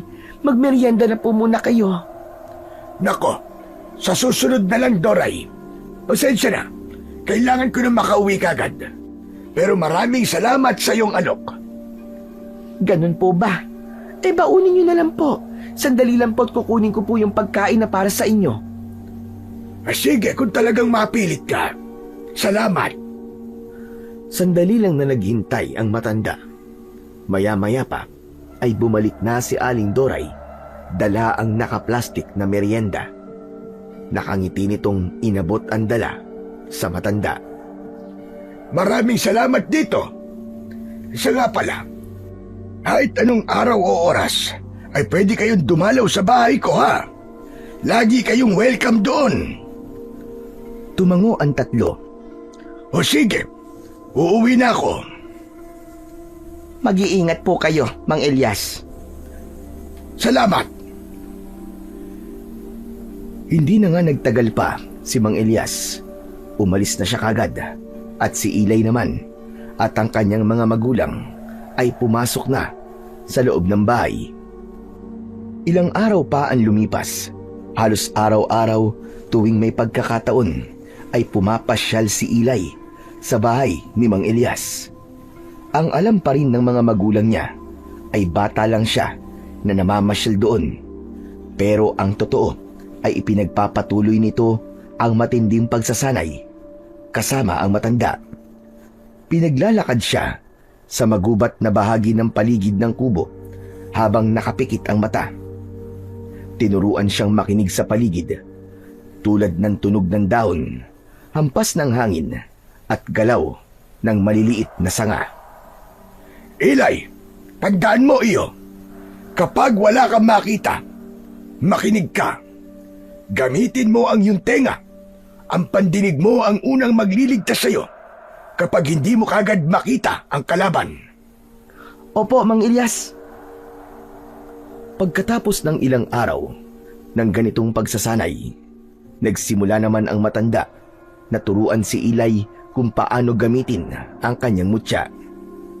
Mas maganda sana kung mabibigyan kita ng sandata na babagay sa iyong mutya. Subalit, tsak na hindi ka papayagan ng mga magulang mo na humawak ka ng ganon. Pero hayaan mo, sa oras ng ating laban, ako ang magiging sandata mo. Tumango ang bata. Sa halip na bigyan ito ng matalim na sandata, tinuruan na lang siyang gamitin ang lakas at liwanag na nanggagaling mismo sa kanyang mutya. Isang hapon, matapos ang pag-iensayo, habang nakaupo sila sa maliit na bangko sa labas ng kubo, nagsalita si Mang Elias. Seryoso ang kanyang muka. Ilay, may sasabihin ako sa iyo. Ano po yun, Mang Elias? Sa kabilugan ng buwan, doon tayo lalaban. Dalawa lang tayo. Nakahanda ka ba? Oo naman po. Kaya kita sinasanay ng mabuti. Hindi lang para sa kaligtasan mo at ng pamilya mo. Sinanay kita para maging kasangga ko sa misyong matagal ko nang ginagawa. Ano po yung misyon na yun, Mang Elias? Nagliligtas ako ng mga taong gustong gawing biktima ng mga aswang. Kapag bilog ang buwan, lumalabas sila para mangaso. Pero hindi hayop ang hinahanap nila, kundi tao. Iaalay nila sa sinasamba nilang poon. Papatayin, kukuha na ng dugo, tapos lulutuin at kakainin. Sa tuwing nangyayari yon, palihim akong pumupunta para makapagligtas ng 2 o 3 tao. Pero ngayon, Ilay, gusto kitang isama. Hindi lang tayo magliligtas. Gusto ko na rin silang pigilan at tapusin ang kanilang kasamaan. Pero, Mang Elias, kaya po ba natin? Kaya natin. Basta't susundin mo lang ang lahat ng itinuro ko sa'yo. Pagkatapos ng kanilang pag-uusap, tungkol sa nalalapit na misyon. Tumayo na si Mang Elias at nag-aya. Halika na. Ihatid na kita sa inyo. Sumang-ayon si Ilay. Habang naglalakad pa uwi, ramdam ni Ilay ang katahimikan ng paligid. Bigla siyang kinabahan. Malayo pa siya sa bahay nila, ay may narinig na siyang tila humahagulgol. Tinig yun ng kanyang ina. Nay? O bakit? May problema ba? Ba't mo tinatawag ang nanay mo? Mang Elias, narinig ko po nanay umiiyak siya. Bilisan po natin. Baka po may masamang nangyayari na sa kanila. Pagdating nila sa tapat ng bahay, malalakas na hagulgol ang kapwa nila narinig. Tumakbo agad ang dalawa papasok sa loob. Nanlaki ang mga mata ni Ilay nang makitang duguan ang kanyang tatay. Nay! Tay! Ano po nangyari? Nabaril ako, anak. Inukam mo. Nabaril. Bakit? Huminga ng malalim si Mang Tirso bago nagsalita. Kanina, nagpunta lang ako sa palengke para mamili ng gamit namin. May isang pulis na biglang tumingin sa akin tapos sinabol ako. Maya-maya may pumutok. Tinamaan na pala ako sa braso. Bakit ka naman binaril ng pulis? Papatay po kasi siya ng tao. Dun po sa dati naming tinitirhan. Biglang natahimik si Mang Elias. Napatingin siya kay Mang Tirso. Mabigat ang tingin. Kita sa mukha niya ang gulat at pagtataka. Totoo ba yan? Tumangulang si Mang Tirso. Bakas sa mukha ang sakit at bigat ng dinadala. Hindi ko naman po ginusto yun na makapatay ako. May nanakit po kay Doray noon. Hindi ko napigilan ang aking sarili na ipagtanggol ang pamilya ko. Totoo po ang sinasabi ni tatay. Ipinagtanggol niya lang po kami sa dati naming kapitbahay na wala pong ginawa kundi ang apihin kami ni nanay. Mang Elias, huwag po sana kayo matatakot kay tatay. Mabait po ang tatay ko. Hindi ako natatakot sa tatay mo, Ilay. Wala ako sa posisyon para husgahan siya. Kung ako nasa kalagayan niya noon, baka ganun din ang ginawa ko para sa pamilya. Saludo ako sa mga tatay na kayang ipagtanggol ang kanilang pamilya. Maraming salamat po, Mang Elias. Malaking bagay sa akin na may nakakaunawa. Paano ka nga pala nakatakas? Mabuti at di ka nahabol ng pulis na yon. May tumulong ho sa akin na mga taga rito sa baryo. Nakasakay siya sa motorsiklo at pinasakay ako nang makita niya na nahihirapan na akong tumakbo. Mabilis niyang pinaandar ang motor at nakalayo kami sa pulis. Siya po ang dahilan kung bakit ako nakauwi. Taga rito sa baryo? Teka, sigurado ka ba? Opo, taga rito daw siya. Nagpakilala nga siya sa akin eh. Ang pangalan daw niya ay Manuel. Isang binatang may balat sa kalahati ng mukha niya. Ang apo ko! Ano po? Apo niyo po si Manuel? Oo, siya ang apo ko. Masaya ako na kahit pala matagal na siyang naging aswang, ay may kabutihan pa rin sa puso niya. Hindi ko akalaing tutulong pa rin siya sa isang taong nangangailangan. Teka, sandali lang ho. Hindi ko maintindihan. Ano pong sinasabi niyong aswang ang apo niyo? Mahabang kwento, Doray. Mabuti pa ay kumuha ka na ng ilang mga gamit niyo. Hindi kayo pwedeng manatili dito. Baka masundan pa kayo ng pulis. Bukod pa ron, ilang araw na lamang ay kabilugan na ng buwan. Delikado kayo rito. Sa kubo ko na lang kayo tumuloy para magamot ko tong si Tirso. Tuloy makapagtago na rin. Nagkatinginan sila Aling Doray at Mang Tirso. Parehong nag-aalala, pero maya-maya ay agad na kumilos si Aling Doray. Nanguha ng bag at naglagay ng ilang piraso ng mga damit nila at iba pang gamit. Umalis na sila ng tahimik. Naglakad sila papasok sa gubat. Pagdating sa kubo, agad na pinaupo ni Mang Elias si Mang Tirso sa isang upuan. Kumuha siya ng malinis na mesa at inilatag doon ang ilang gamit sa panggagamot. Isang bote ng alak, malinis na tela at ilang piraso ng mga silyado pang mga surgical needle at mga sinulid na pansugat. Huwag niyo nang tanungin kung bakit meron ako nito. May mga kakilala akong rebelde noon at sa akin nila dinadala ang mga sugatan nilang kasama. Ako ang gumagamot sa kanila. Kapag nagagamot ko na, iniiwan nila sa akin ang mga tirang gamit. Mabuti na lang at itinago ko. At may magagamit ako ngayon para sa iyo. Kinuha ni Mang Elias ang bote ng alak at marahan pero diretsong ibinuhos sa sugat ni Tirso. Napasinghap ito sa tindi ng hapdi. Isin mo, Tirso. Kailangan natin matanggal ang balang nakabaon para tumigil ang pagdurugo at hindi maimpeksyon ang sugat mo. Sige lang ho. Kaya ko po ito.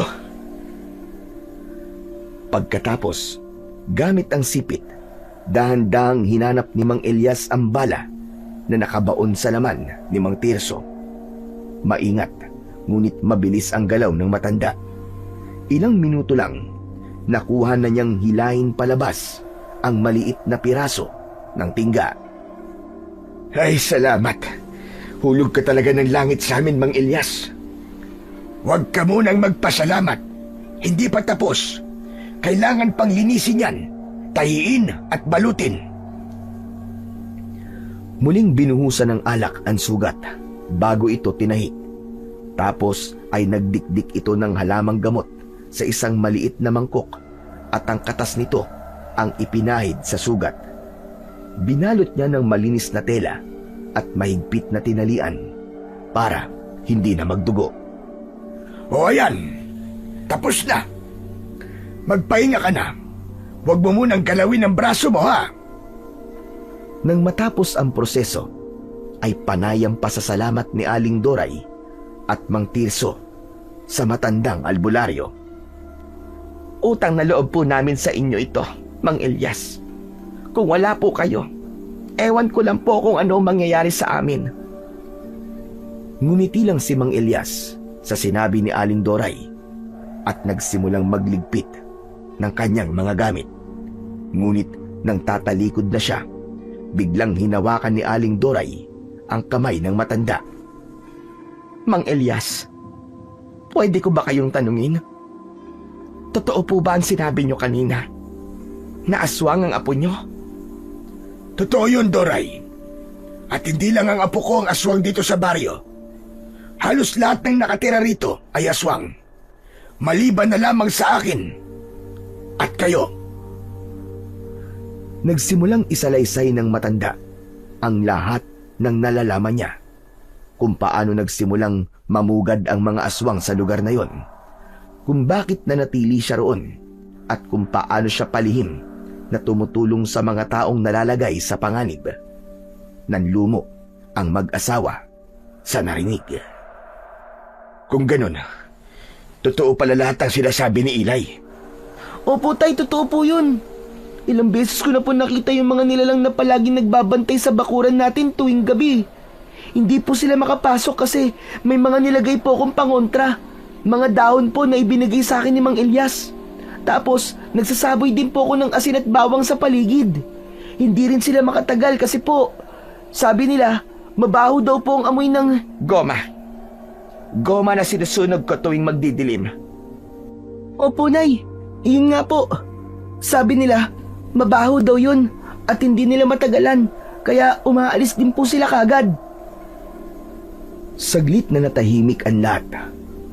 Napatingin si Mang Elias sa labas at napansin niyang dumidilim na ang paligid. Mabilis siyang lumapit sa mga bintana at pinto. Isa-isang isinara at inilak ang mga pinto. Pagkatapos ay bumalik siya sa gitna ng silid. Seryosong nakatingin sa kanilang lahat. Ilang araw na lang, bilog na ang buwan. At sa gabing yon, lalabas silang lahat para mangaso na kanilang ihahanda sa pagtitipon. Doray, Tirso, kailangan kong pigilan yon. Ang misyon ko ngayong buwan na ito ay hindi lang para makapagligtas ng ilan. Misyon ko ngayong tuldukan na ang kanilang kasamaan. Papatayin ko silang lahat. Ngunit Mang Elias, paano niyo po gagawin yon?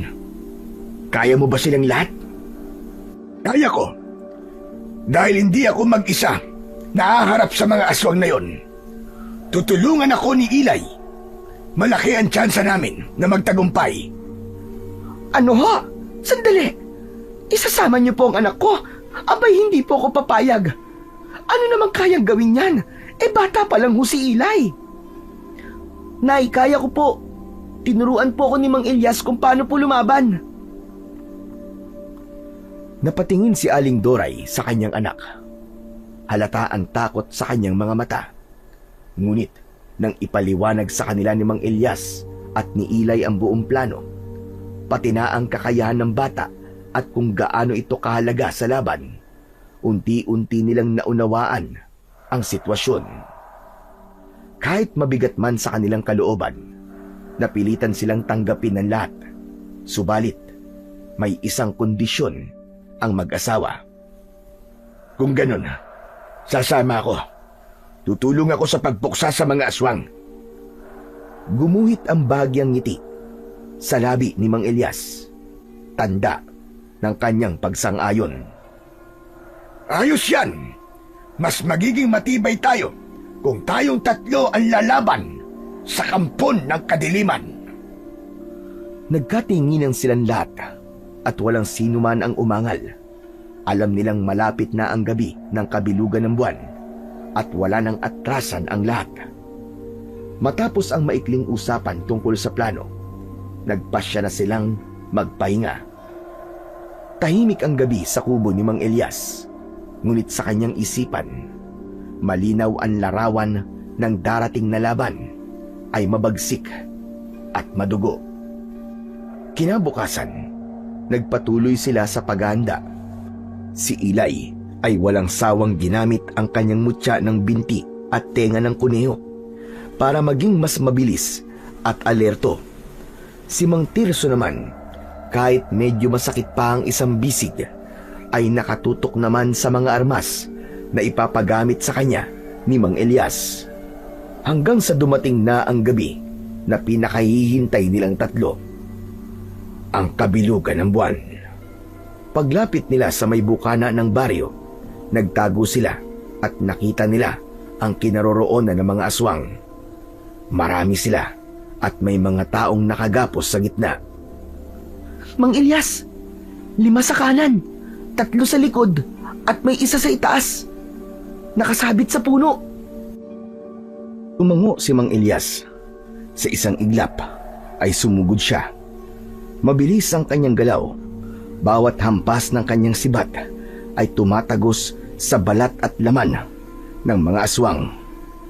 Si Eli naman ay paikot-ikot sa gilid. Ginagamit ang bilis ng kanyang binti para makaiwas sa pag-atake at ang kanyang pandinig para makapagbigay ng babala sa kanyang ama at kay Mang Elias. Tay! Sa likod mo! Agad na umikot si Mang Tirso at tinaga ang aswang na palapit. Sunod-sunod ang kanilang kilos. Tulad ng napag-usapan, ginamit ni Eli ang liwanag ng mutya upang sandaling mabulag ang mga aswang at hindi ito pinalampas ng dalawa. Nang makitang tila nasisilaw ang mga aswang at hindi makakilos, pinagsasasaksak at tinaga nila ang mga aswang. Isa-isa nilang napatumba ang mga aswang. Nauna nilang napatay ang mga matatanda.